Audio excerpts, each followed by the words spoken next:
out of Findlay, Ohio. Final stretch heading home. Gonna stop and see Jay in Detroit and pick up my Iron Mountain gear that was shipped to him. And try some back roads out of Findlay this time. Last time when we left here, we kind of took interstate, which was not fun, to say the least. So at least this way, it's a little bit of a different look. Ooh, that was not good to run over. Yeah, Bob's Dollar General, right close by.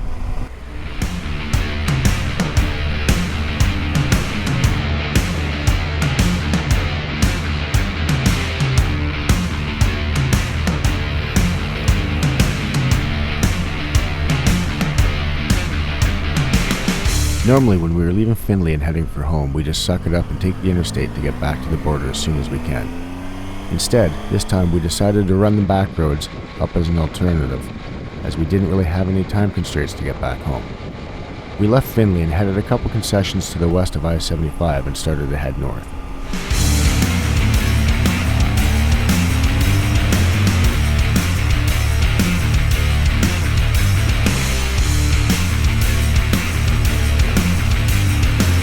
There really isn't much to see heading this way. The roads are straight and flat, flanked primarily by farmland, but the other option to get to where we need to be would have been just on the interstate.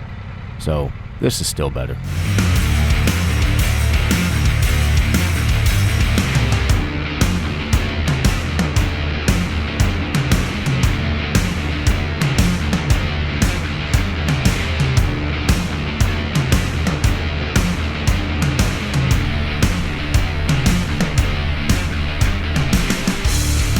Our first break stop of the day would be in Haskins, Ohio. This quaint little town was a perfect option to be able to pull off, have a little more coffee, and reassess the apparel configuration as the day started to warm up a little.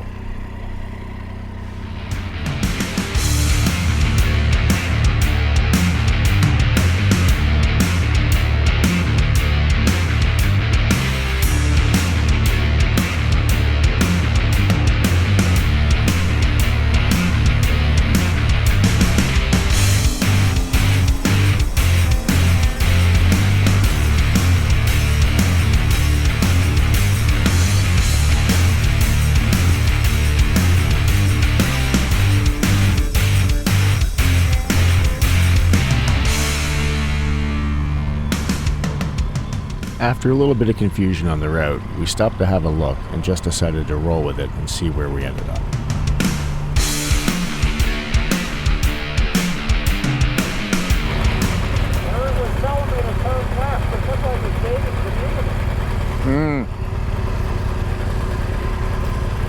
Yeah, I think we were supposed to take that roundabout across the bridge to Waterville, get on the other side.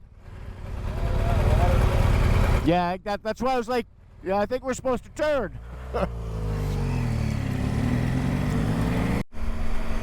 This is Pettysburg, Michigan. Or Ohio, I think. I'm not even sure if it's... Yeah, I think we're still in Ohio. Pettysburg, Ohio. Historical District.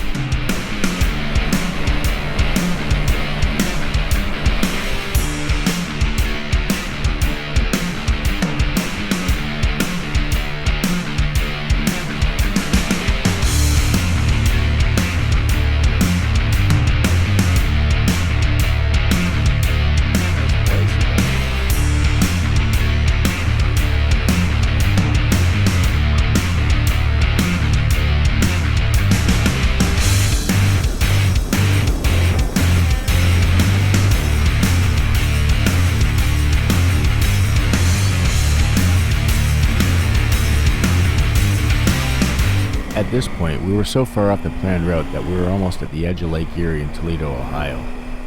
We should have been well north of this area and further west still. It seemed that Bob wanted to take us on a little unplanned sightseeing tour through Toledo. Apparently we're doing the scenic tour through Toledo. A couple of interesting bridges though. Not on this one. This is actually part of the interstate to Cleveland. So this is a underbridge to the big bridge.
Stopping in at St. Mary's Park in Monroe, Michigan would be where I split off from Bob and Chelsea for the remainder of the ride home.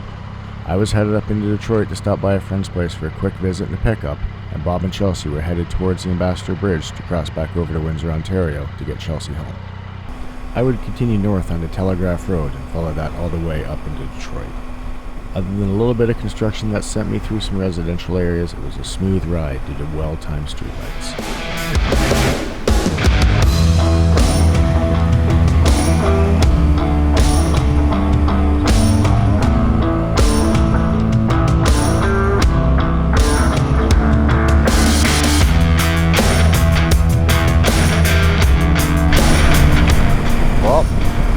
Apparently I found 8 Mile.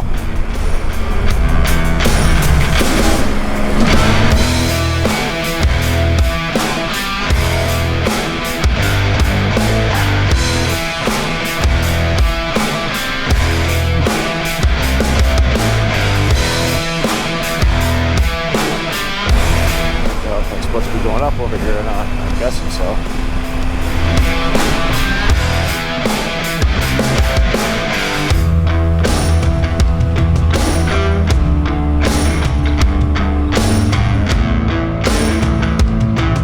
After a quick stop at Jay's place, it was time for me to turn and head for the border.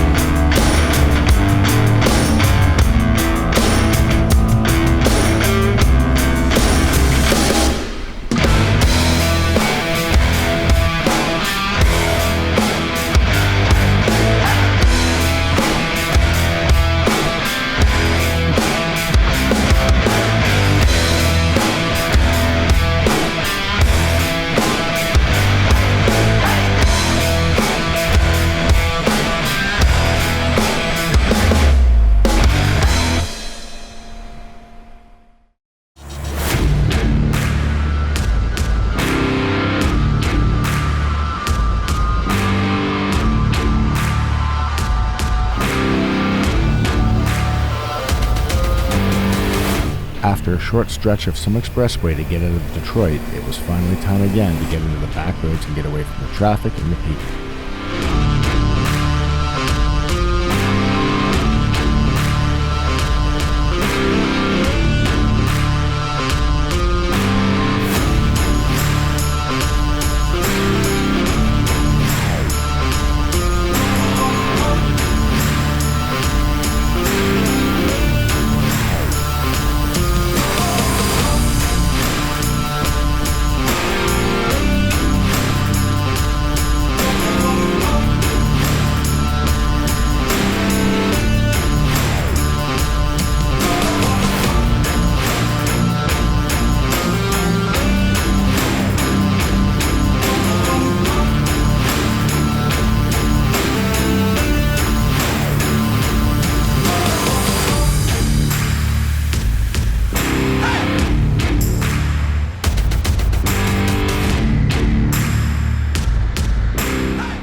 All the years, I don't ever remember this actually not being compressed down to one lane.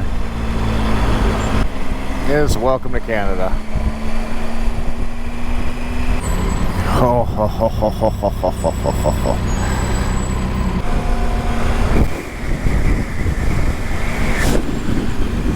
I feel sorry for anybody traveling to the States today.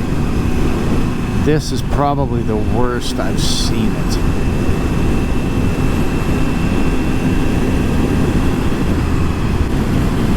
Oh my. Wow.